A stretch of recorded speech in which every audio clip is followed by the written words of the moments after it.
اور پھر حضرت ابراہیم خلیل اللہ علیہ السلام جس ماحول میں تشریف لائے، یہ نمرود کا دور تھا، اور نمرود جس نے خدائی کا دعویٰ کیا تھا، اور نمرود جس کی پوری دنیا کے اوپر حکومت تھی، جو 4 بادشاہوں میں سے ہے جن کو پوری دنیا پر حکومت دی گئی، جن میں 2 مسلمان تھے اور 2 کافر تھے، نمرود اور فرعون، جس کے اندر کافر ہے جن کو پوری دنیا پر حکومت ملی۔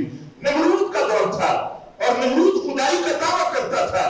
اس دعوے کی بنیاد پر لوگ اس کو سجدہ بھی کرتے تھے، خدا بھی کہتے تھے، اور جس ماحول میں ہم آئے وہ ماحول یہ تھا کہ لوگ بت بناتے بھی تھے، بتوں کی پوجا بھی کرتے تھے۔ خود حضرت ابراہیم علیہ السلام کا چچا آزر وہ بت پرست بھی تھا، بت فروش بھی تھا، اور بت بناتا بھی تھا، بازار میں بیچتا بھی تھا۔ لوگ چاند ستاروں کی پوجا کرتے تھے، سورج کو اپنا خدا کہتے تھے۔ قرآن بیان کرتا ہے حضرت ابراہیم علیہ السلام اس ماحول میں تشریف لائے۔ قرآن کہتے ہیں کہ 100 سالی پڑ گئی اور زمینیں بنجر ہونے لگی، لوگ بھوک سے مرنے لگے۔ غلہ جتنا تھا نمرود نے اپنے دربار میں اکٹھا کیا، اور اس کے لیے شرط یہ قرار پائی کہ آ کر پہلے نمرود کو سجدہ کرو، اس کی خدائی کا اقرار کرو تو غلہ و اناج ملے گا۔ حضرت ابراہیم علیہ السلام نمرود کے دربار میں گئے تو نمرود نے حضرت ابراہیم علیہ السلام سے پوچھا، آپ کا رب کون ہے؟ حضرت ابراہیم علیہ السلام نے جواب میں کہا، فرمایا تو نے پوچھا ہے میرا رب کون ہے؟ فرمایا میرا رب وہ ہے جو مارتا بھی ہے اور زندہ بھی کرتا ہے، وہ جو موت بھی دیتا ہے اور زندگی بھی دیتا ہے۔ اور فرمایا نمرود تو اپنی موت کے اندر اور اپنی زندگی کے اندر تو بھی اس رب کا محتاج ہے، اس رب نے تجھے زندگی دی ہے، اور رب جس وقت چاہے گا تو تجھے موت دے گا۔ اس پر نمرود نے حضرت ابراہیم علیہ السلام سے کہا کہ مارنا اور زندہ کرنا یہ کوالٹی تو میرے اندر بھی ہے۔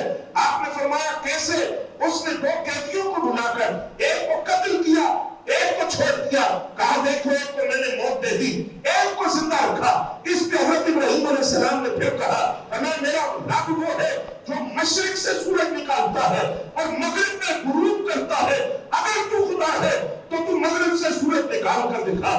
قرآن کہتا ہے حضرت ابراہیم علیہ السلام کی توحید خدا بندی پر اس دلیل پر جو نمرود تھا وہ مضبوط ہو گیا، جواب نہ دے سکا۔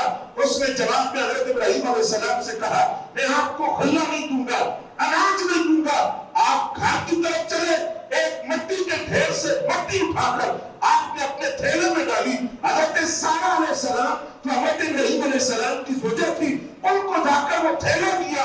وہ تھیلا جب انہوں نے کھولا تو وہ غلے اور اناج سے بھرا ہوا تھا، اس میں مٹی نہیں تھی، اس میں ریت نہیں تھی۔ تو حضرت سارہ نے کہا کہ اس میں تو غلہ ہے، اناج ہے۔ آپ نے فرمایا یہ اسی رب کی نعمت ہے جس کی توحید کا علم لے کر، جس کی توحید کا پرچار کر رہا ہوں، اور جس خدا واحد کی عبادت کرتے ہوئے باطل معبودوں سے ٹکرایا ہوں، اس رب نے مجھے انعام دیا ہے کہ میں نے تو مٹی اٹھائی تھی، رب نے اس کو غلے میں تبدیل کر